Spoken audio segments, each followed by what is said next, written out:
ब्रेकनंतर बातमी सांगलीची। सांगलीमध्ये गेल्या 8 दिवसाच्या महापुरानंतर आता हळूहळू पूर्वपदावर सांगली येताना दिसतंय। लोक आपापले घरदार पुन्हा एकदा सावरण्याचा प्रयत्न करतायत, कामं करतायत।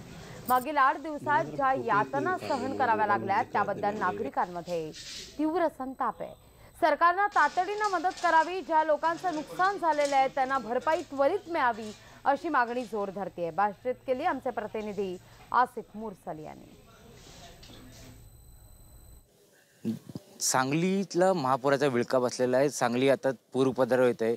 काही लोक आज अजून सुद्धा त्रस्त आहेत की व्यापारी त्रस्त आहेत, एकूणच नागरिक आहेत आपल्याबरोबर। काही नागरिक आहेत ज्यांना पुराचा फटका बसलेला आहे, त्यांचं जी व्यथा आहे आपण जाणून घेणार। काय तुमचं अडचण होती आणि काय परिणाम झाला? मी इथे एक छोटा व्यापारी आहे आणि प्रशासनाकडून कुठलीही प्रकारची आम्हाला इंटिमेशन मिळाली नव्हती की बाबा इतपत पाणी येऊ शकेल। आता ऐकू माहिती मिळते की 58 फुटापर्यंत पाणी येणार आहे असं यांना इंटिमेशन होती। खरं ती आम्हाला काही मिळाली नाही, त्यामुळे आम्ही काय वस्तू आमच्या व्यवस्थित उचलू शकलो नाही। दुसरी गोष्ट सगळ्यात मोठी हानी झालेली आहे ते सांगलीच्या नागरिकांमुळे आमची हानी झालेली आहे की त्यांनी पुराचं पर्यटन करून टाकलं। कणसं खायला भेळ खायला ते नदी किनारी येत होते, पाण्याच्या पाणवठ्याच्या कडेला उभे राहत होते। त्यामुळे व्यापारी वर्गाला आम्हाला कुठलंही सामान व्यवस्थित हलवता आलं नाही। आमच्या एक गाड्या नुसतं गोडाऊनला जाऊन परत आमच्या डेला 2-2 तास लागत होते आणि त्यामुळे आमची अपरिमित हानी झालेली आहे।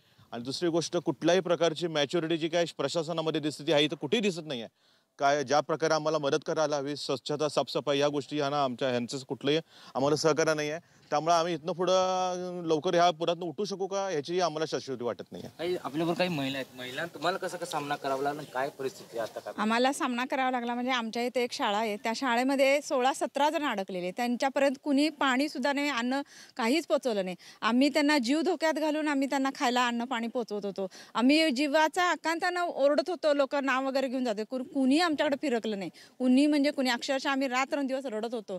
लहान लहान मुलं होती, अपंग मुलगी होती, वयस्कर माणसं होती, त्यांना काही अन्न पाणी मिळत नव्हतं। माझा पुतण्या त्यांना दुसऱ्या टेरेसवर उतरून त्यांना अन्न पाणी पोचवत होता।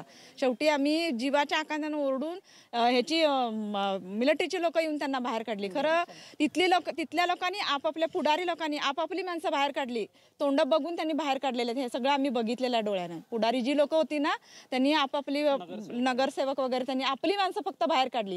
हे आतमध्ये जे राहणार आहे ना गोरगरीब त्यांना कुणीही हेल्प केलेलं नाही आहे। खूप हालात होते लोक आमची, खूप। तुमचं कसं नुकसान झालं, काय झालं? माझं आता जवळपास 17 वर्ष झालं इथं मेडिकल शॉप आहे। आजपर्यंत आम्हाला वाटलं होतं की 2005च्या लेवलपर्यंत पाणी येऊ शकते, पण यातून पुढं एवढे येईल अशी कोणतीही इंटिमेशन गव्हर्नमेंटकडनं आम्हाला नव्हतं। त्यामुळं आमचं जवळपास 4 ते 5 लाख रुपयाचं नुकसान तुम्ही बघू शकता इथे की 10 ते 15 फुटापर्यंत जवळपास आमच्या दुकानामध्ये पाणी होतं। त्यामुळं भरपूर असं नुकसान झालेलं आहे की प्रशासनानं आम्हाला जास्तीत जास्त आमच्या भागातले जेवढे केमिस्ट असतील किंवा व्यापारी वर्ग असेल त्यांना भरघोस मदत देऊन आम्हाला पुन्हा एकदा उभा करायची संधी द्यावी।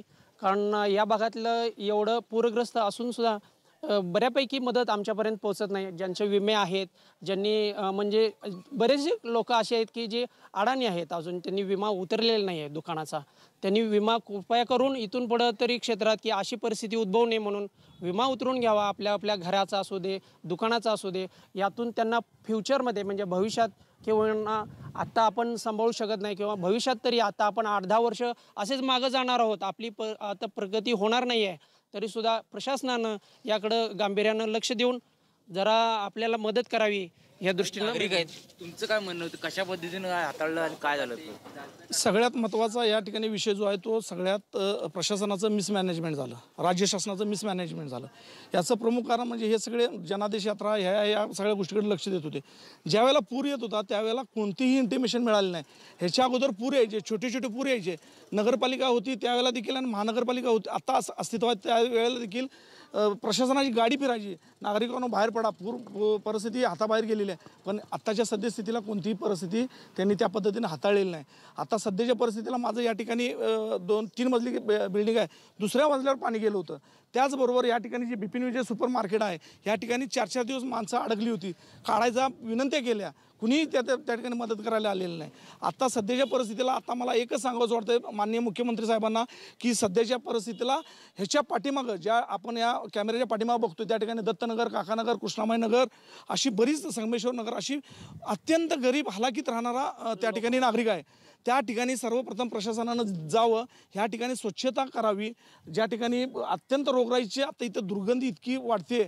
आज माझ्या घरामध्ये 17 फूट पाणी होतं. आज मलाही अजून मला जाता येत नाही. पण झालं गेलं विसरून जाऊन पुढचं मॅनेजमेंट कसं केलं पाहिजे आणि आत्ता जे पूरग्रस्त आहेत, अत्यंत दहशतीखाली आहेत, त्यांना कशा पद्धतीनं मदत केली पाहिजे हे सगळ्यात महत्त्वाचं आहे. आणि सगळ्यात महत्त्वाचा मुद्दा म्हणजे आता भुरट्या चोरांचा इतका सुळसुळाट व्हायला आहे. माझ्या वरच्या बिल्डिंगचं दरवाजा उघडलेला दिसतोय मला.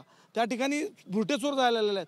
प्रशासनानं, माननीय जिल्हाधिकारी साहेबांनी, मुख्यमंत्र्यांनी त्यांना आदेश द्यावेत की पोलीस फौजफाटा या ठिकाणी उभा केला तर या होणाऱ्या गोरगरीब लोकांच्या संसाराच्या चोऱ्या, अत्यंत हालाकीच्या परिस्थितीमध्ये त्यांनी जो संसार उभा केलेला आहे तो पहिल्यांदा वाचवण्याचा प्रयत्न करावा. एकतर आम्ही पुरात वाहून गेलेलो आहे, पण जे राहिले ते वाचवण्याचा प्रयत्न आमचा प्रशासनानं करावा. माननीय मुख्यमंत्री साहेबांनी त्यांना तसे आदेश द्यावेत आणि त्या स्तरावर इथून पुढे काय होईल हा नंतरचा प्रश्न आहे.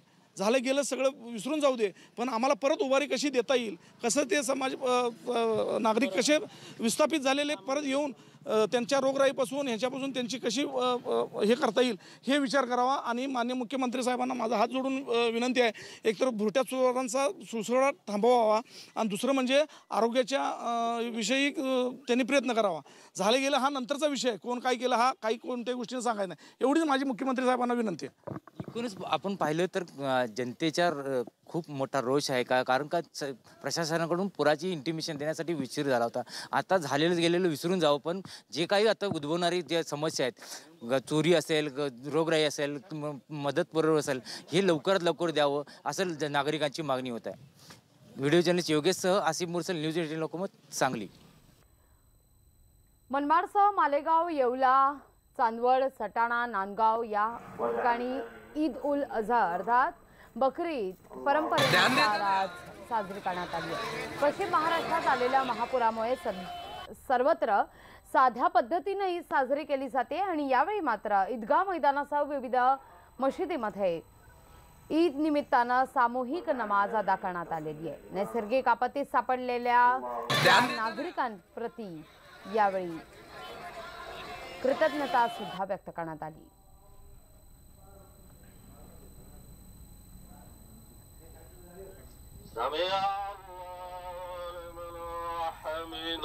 तर इंदापूरमध्ये सुद्धा आज ईद साजरी करण्यात आली. इंदापूरमधल्या मुस्लिम बांधवांनी सकाळी इंदापूर इथल्या ईदगाह मैदानावर नमाज अदा केली आहे. यावेळी मुस्लिम बांधवांनी कोल्हापूर आणि सांगलीतल्या पूरग्रस्तांना मदतीकरता आवाहन केलेलं आहे. ईदगाह मैदानावरच मदत निधी गोळा केला गेला आणि तालुक्याचे आमदार दत्तात्रय भरणे सुद्धा उपस्थित होते.